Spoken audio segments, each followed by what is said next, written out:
Children 4 years to 6th grade, you can be dismissed to go back to KWC Junior with Miss Burt.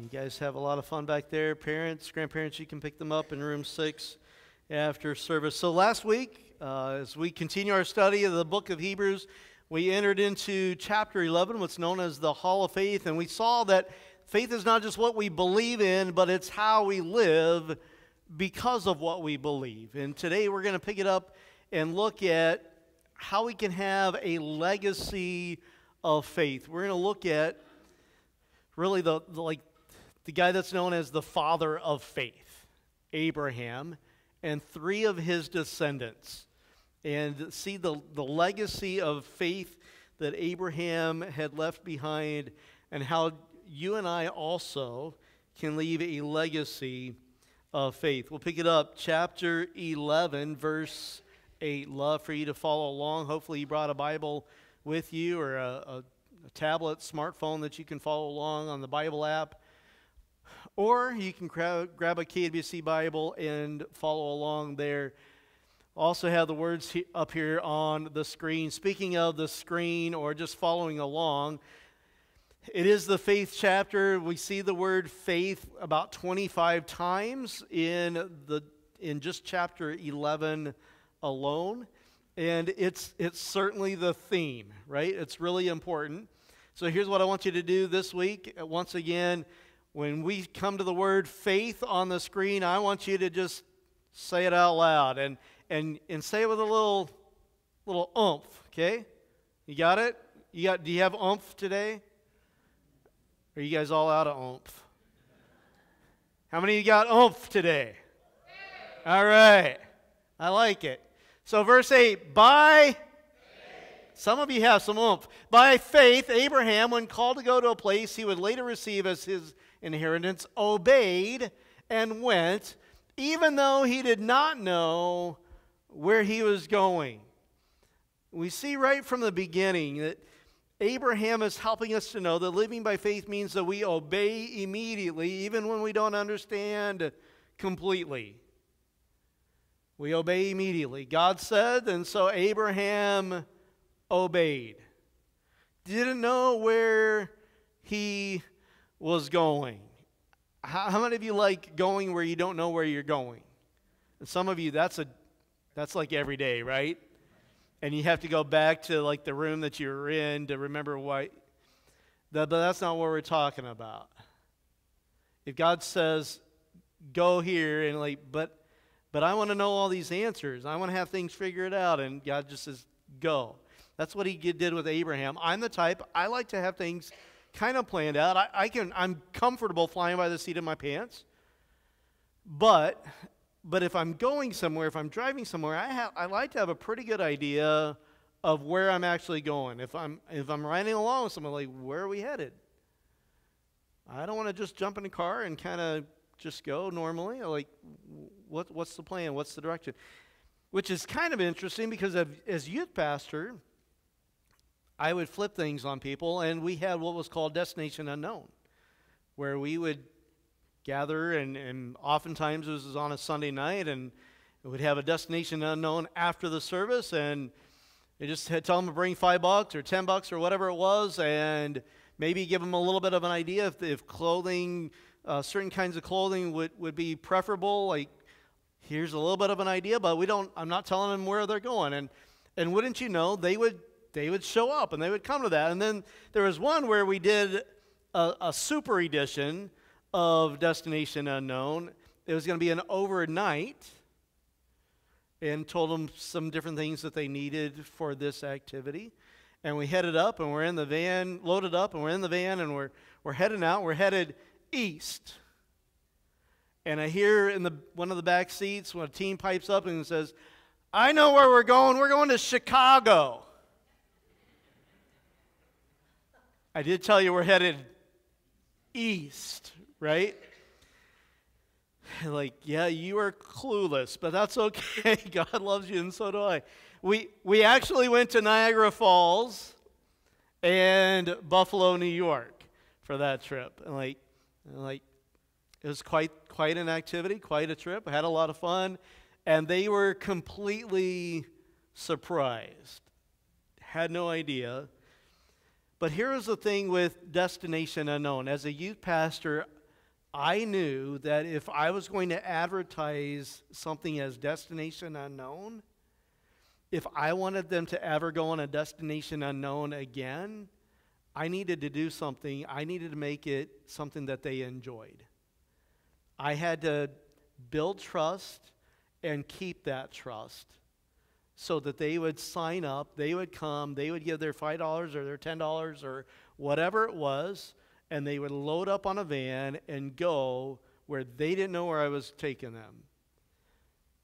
The parents also had to have some trust. Now, usually, I would give the parents a heads up. And, like if a parent wanted to know, where are you taking my kid? I figured a parent deserved to have that kind of information. And so here's where we're going, and here's the itinerary, here's what's going on, and here's my cell phone, so if you need to get a hold of me, and things like that. But there had to be some trust, right? And that's what we see with Abraham.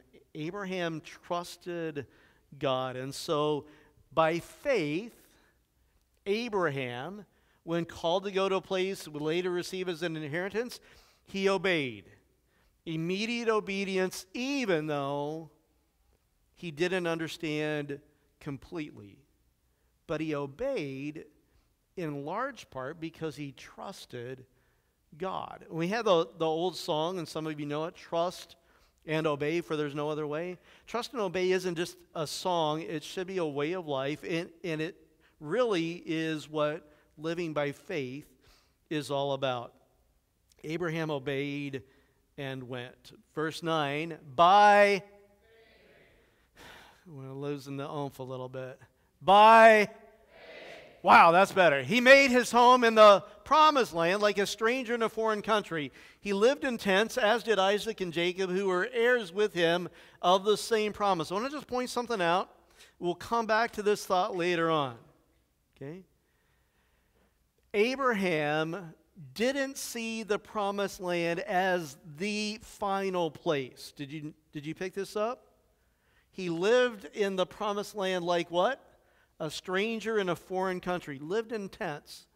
He's just passing through, and we get an idea why as we continue. Verse 10. For he was looking forward to the city with foundations, whose architect and builder is God. Abraham followed God to the promised land, but he didn't see the promised land as the final land of the promise.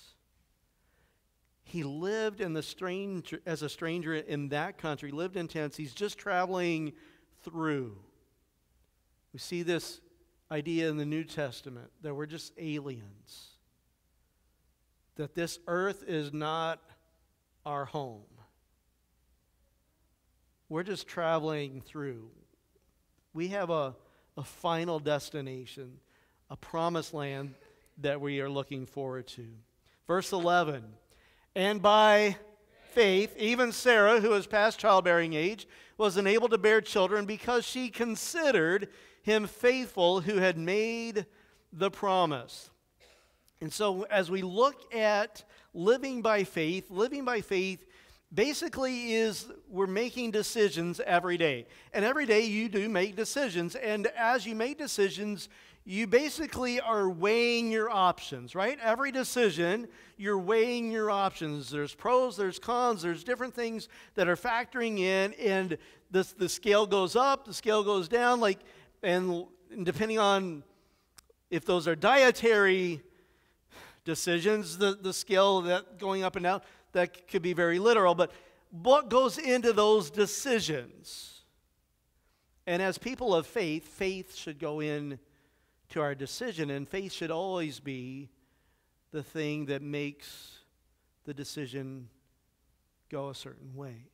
We're going to trust God. We're going to obey God. And with Sarah, she considered God's faithfulness. God's the one that made the promise. And so even though I'm past the age of childbearing, even though logic says, ain't going to happen, by faith, I'm going to trust that God will do what God has said he's going to do. And that's what we see as we walk through and we see the legacy of faith. We see Abraham, faith, made the decision. We see Sarah, faith, made the decision. There's these scales of life, right? In choices to be made.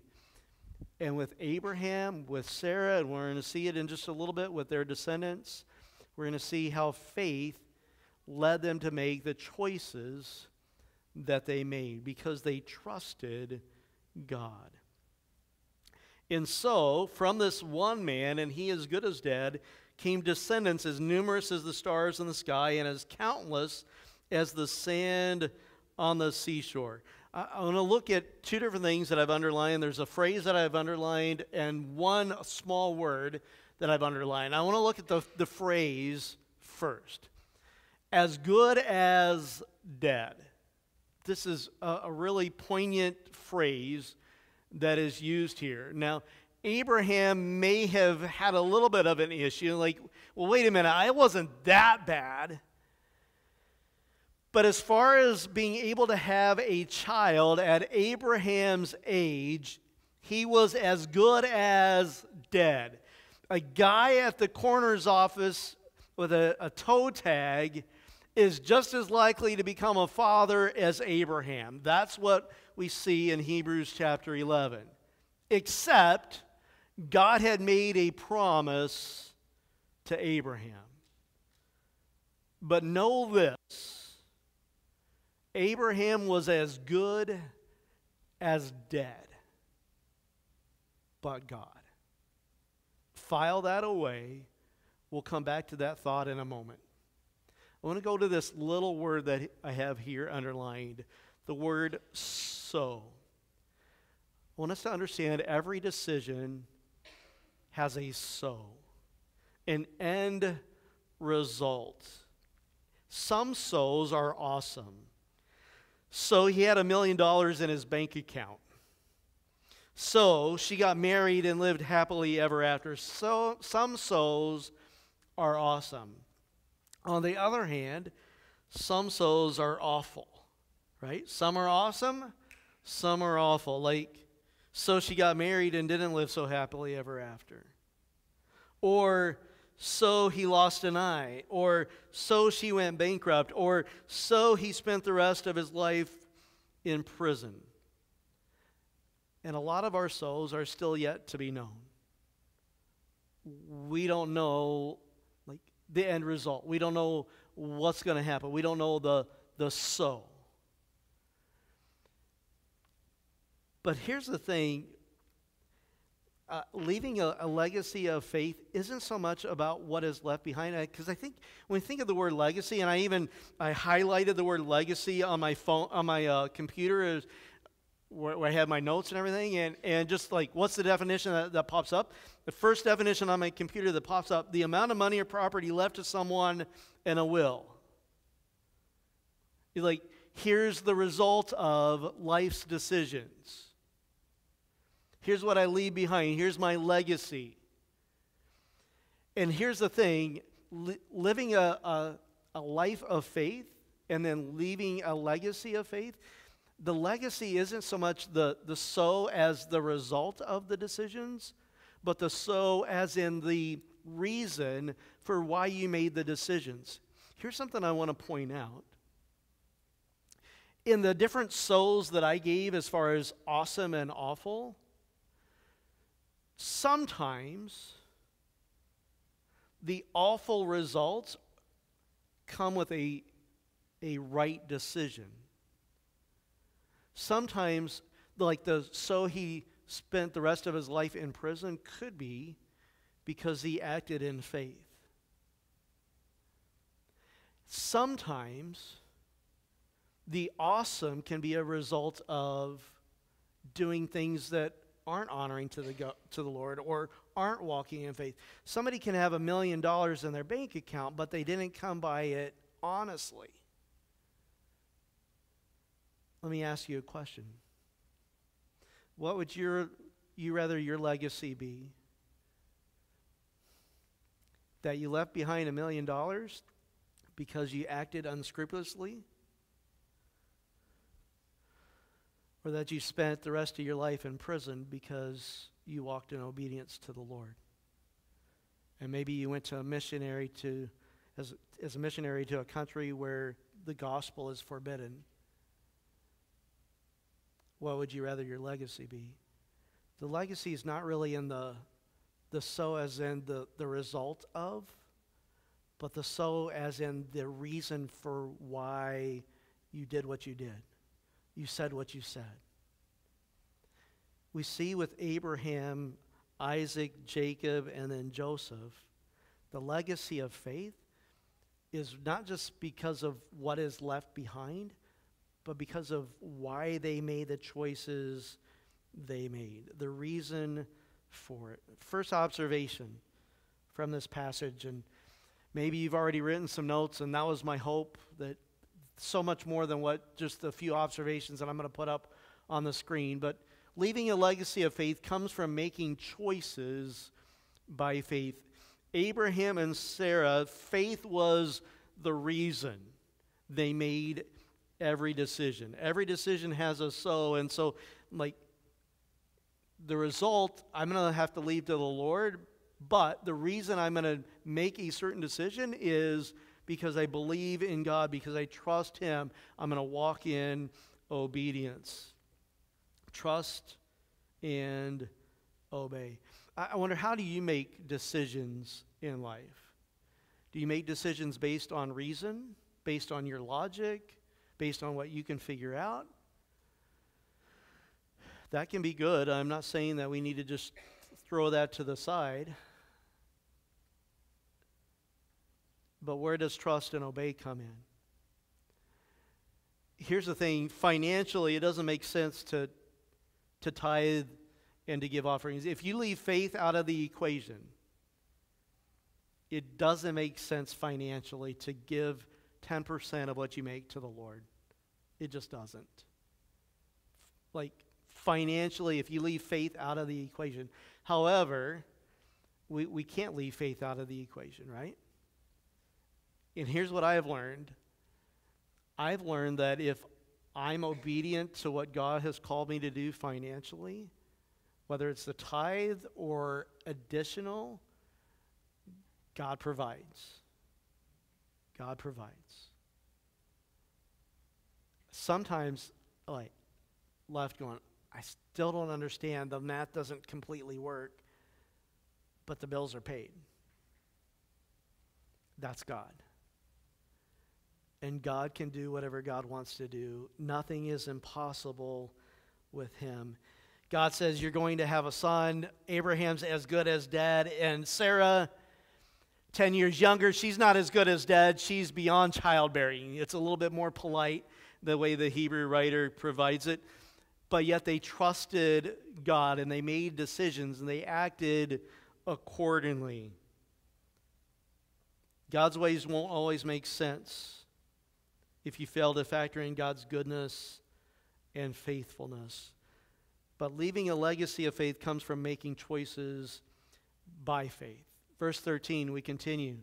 All these people were still living by when they died. They did not receive the things promised. They only saw them and welcomed them from a distance, admitting that they were foreigners and strangers on earth. We see Jesus allude to this in John chapter 8, verse 56. He says, your father Abraham, he's speaking to the Jews, he says, your father Abraham rejoiced at the thought of seeing my day. He saw it and was glad. Did Abraham get to see Jesus in the flesh? Nope, not personally. But by faith, he saw the promised one coming to the earth. By faith, he knew that God was going to send His only Son, that the suffering servant would come for our salvation. And Jesus says, he didn't see it literally, but he rejoiced at the thought of seeing my day. He saw it, not literally, but spiritually. By faith, he saw it and was glad.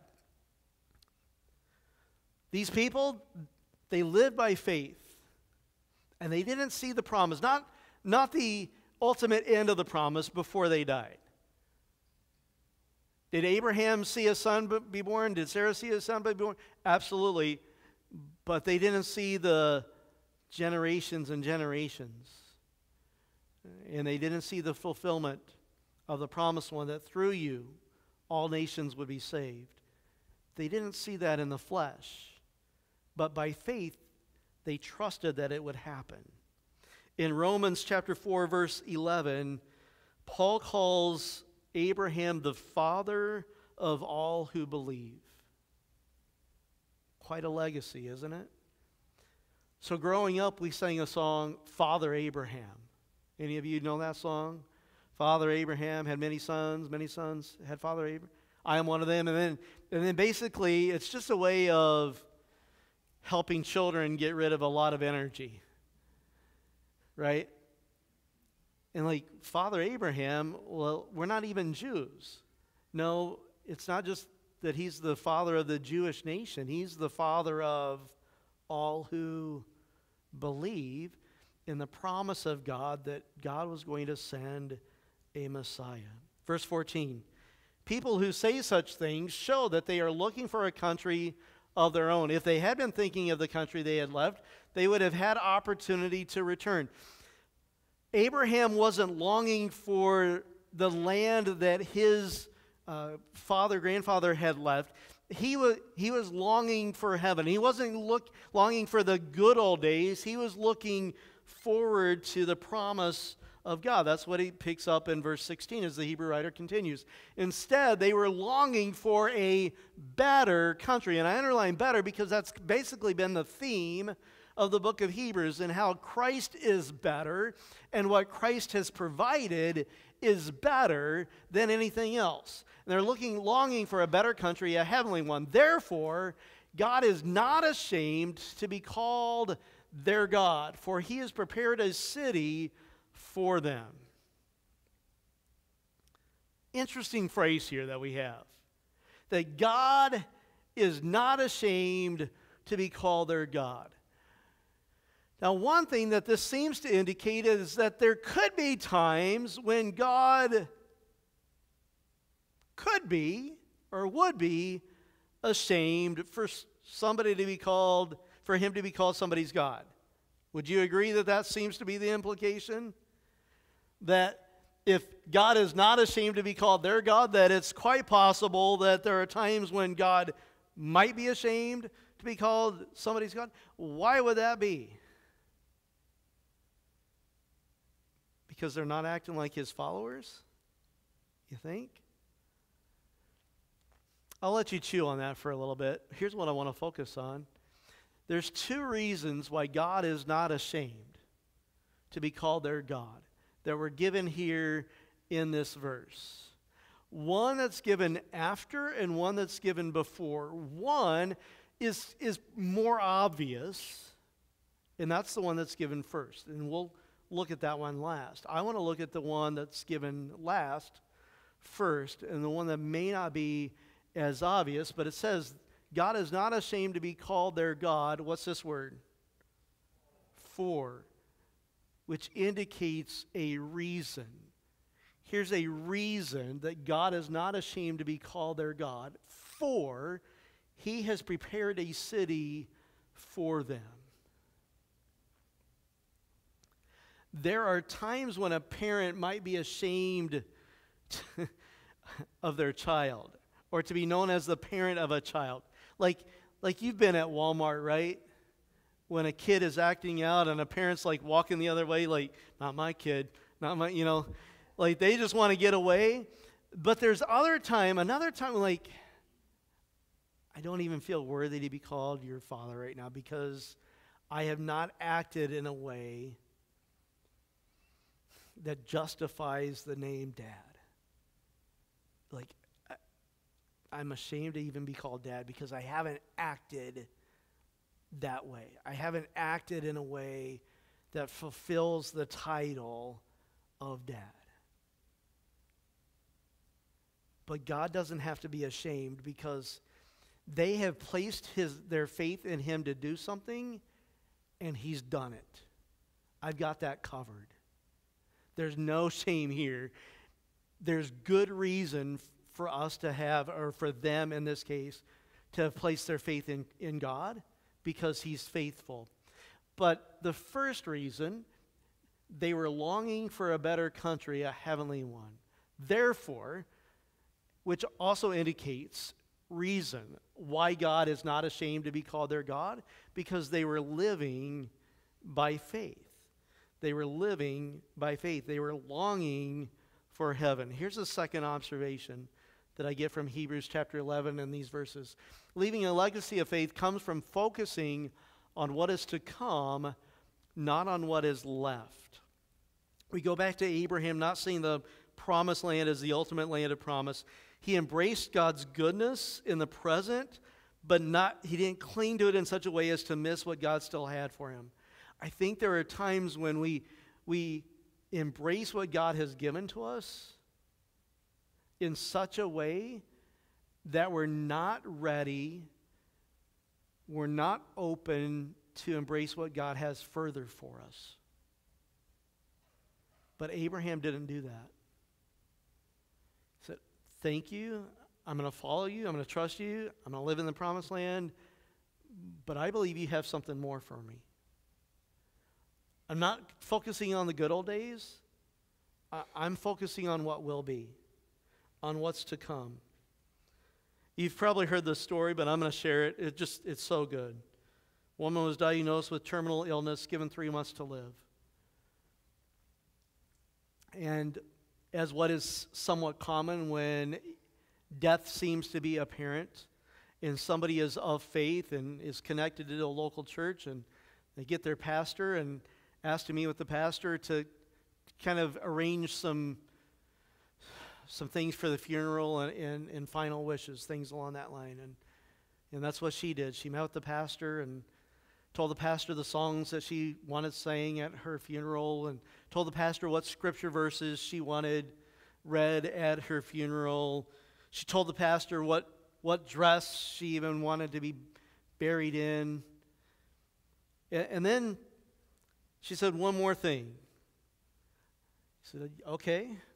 And he's ready to take notes. He said, I want to be buried with a fork in my hand. I'm like, what? Okay. And she went on to explain, in all my years attending church meals, somebody inevitably would come along as they're picking up the plates and the dishes. They would say, keep your fork. Dessert's coming.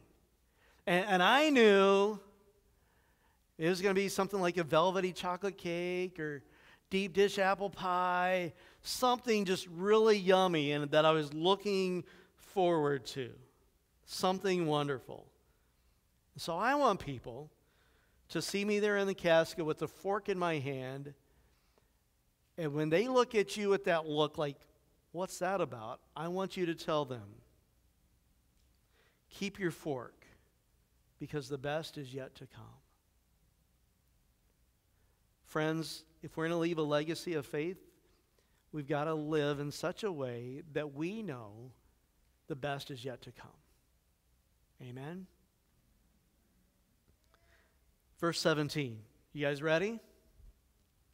By Abraham, when God tested him, offered Isaac as a sacrifice. He who had embraced the promises was about to sacrifice his one and only son, even though God had said to him, it is through Isaac that your offspring will be reckoned. Abraham reasoned. What was Abraham thinking? I love that we have the book of Hebrews as well as the book of Genesis. Genesis tells us the story and what happened. Hebrews kind of pulls back the curtain a little bit and let us see what Abraham's thinking. As he told by God to go and sacrifice his son, what he's thinking in that process. Abraham reasoned, which is very similar to the word that we had for Sarah. Sarah considered. Again, it's this idea of scale. Abraham weighed who God is and what God is capable of as he made the decision. Do I do this or don't do that? follow God or not follow God, trust God or not trust God. He reasoned that God could even raise the dead. Why would Abraham reason that God could raise the dead? Because Isaac doesn't even exist if God can't bring life from somebody that's as good as dead.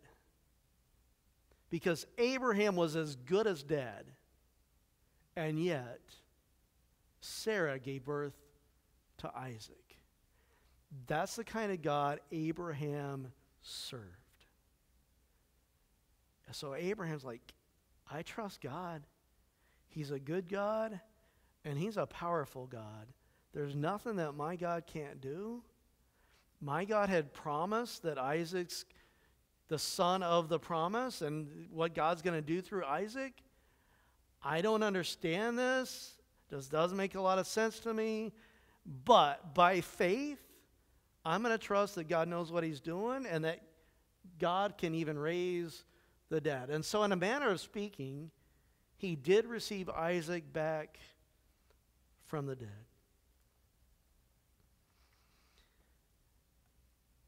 I've thought through this whole thing with Genesis, and it's hard for me to wrap my brain around the whole story of Isaac and the sacrifice. And thinking of Abraham and Isaac on their hike, and having young Isaac look up at Dad and like, hey, Dad, we've got the wood for the fire and we've got the fire, but where's the sacrifice? Knowing that Isaac's the sacrifice. And just to be thinking, like what Abraham is feeling and all of that as they're walking that path. But I think as traumatizing as that may have been both for Abraham and for Isaac, I think it was a huge part of their legacy of faith. And I definitely don't recommend repeating what Abraham and Isaac did. And if God calls you to do it, I would really question if God is even calling you to do it. Like you better pray about that and really make sure that you know the voice of the Lord. Abraham knew the voice of the Lord. He knew that that's what he had to do. And so he was willing to do it. And here's what I see in this. Isaac knew that his daddy trusted God no matter what. And I wonder sometimes in our relationships, if we don't give a little bit of a conflicting message. I trust God as long as it's convenient, or I trust God as long as, and there's something in us, something for us that will tip the scale towards disobedience, towards not trusting God. And as much as we're called to love our family, here's what I want us to see. If we're going to leave a legacy of faith, loving your family comes after loving the Lord. The best thing that you can do for your family is to help them to see that as much as you love them, you love the Lord more and you trust God more. The best thing that you can do for your family. You might want to write this down.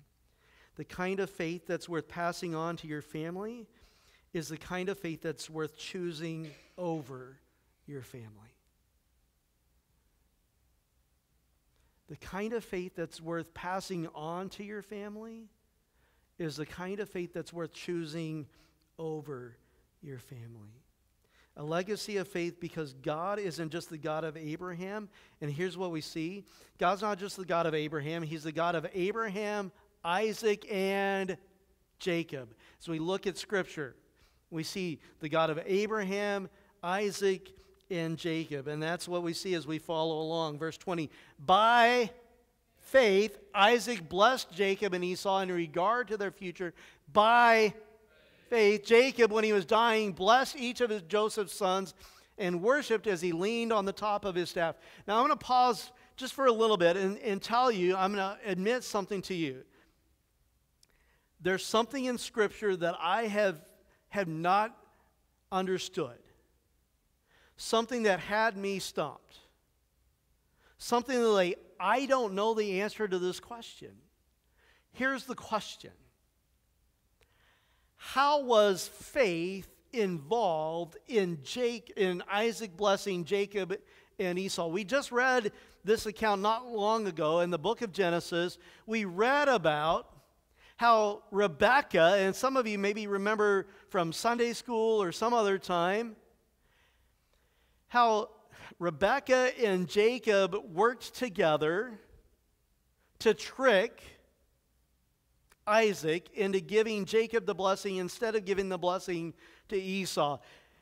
He had called Esau in he was going to bless him, and said, before I bless you, I want you to fix me one of your great meals, right?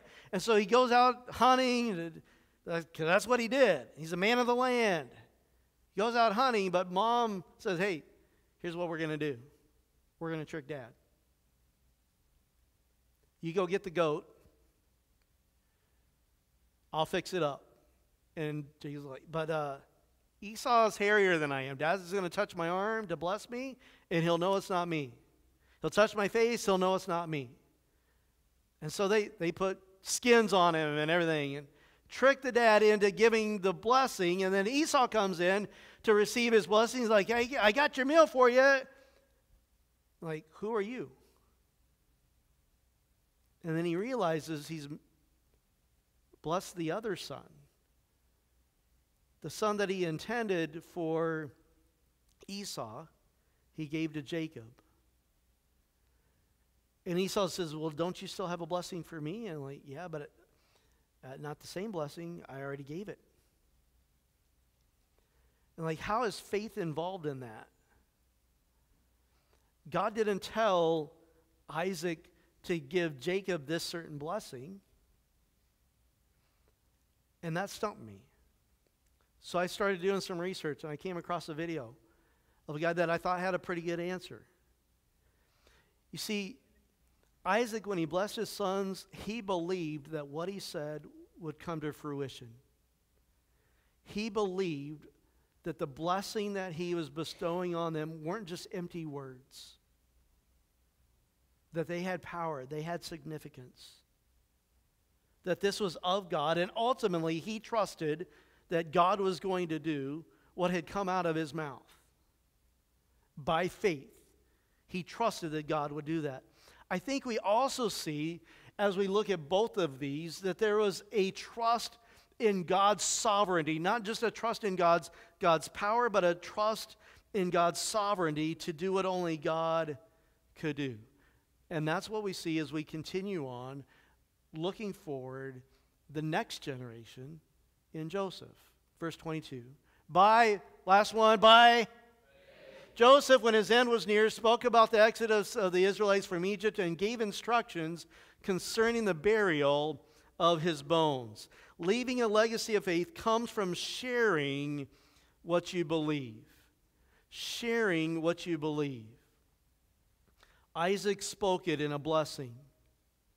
Jacob spoke it in a blessing. One blessed his children. Another, we see in Hebrews 11, was blessing his grandchildren. We see in Joseph sharing what he believed. This is going to happen. We will return from Egypt. God's not done writing the story. And when we return, take my bones. Leaving a legacy of faith comes from sharing what you believe. A question. Will you leave a legacy of faith?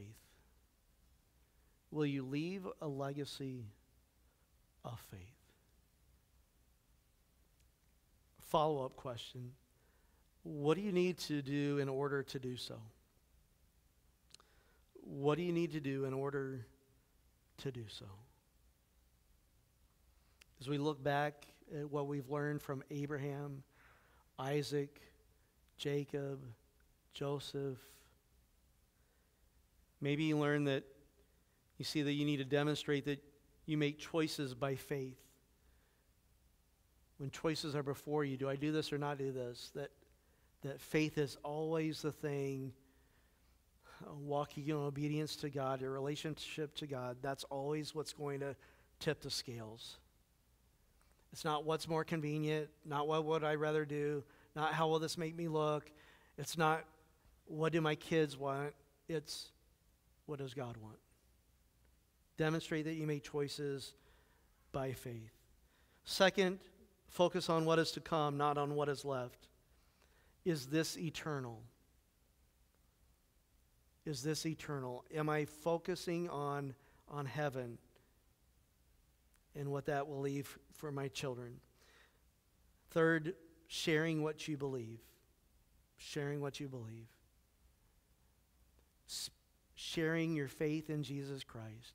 Sharing the hope of heaven. Sharing why you do what you do and who you are, sharing what you believe. If you do those things, I think you have a good opportunity, a good chance that you're going to leave a legacy of faith. Would you stand with me if you're able? Father, I thank you for those that have gone before us and the examples that they've given. I think of those that we've read about last week, that we've read about today, that we'll read about next week, and the examples that they are and the encouragement that they are. But I also think of those that we've known and that I've known in my own lifetime. Some that were relatives, many that were church members, church leaders, some that were here, some that were in a previous land. I thank you for those that have left a legacy of faith.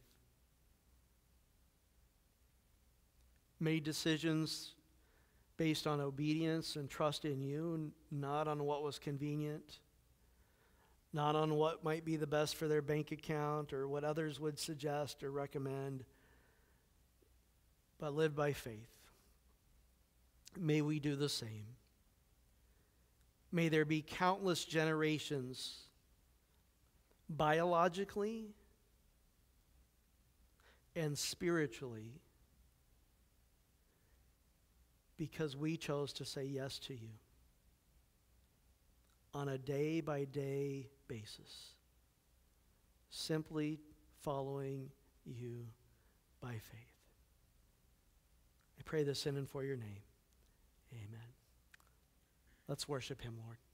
Church.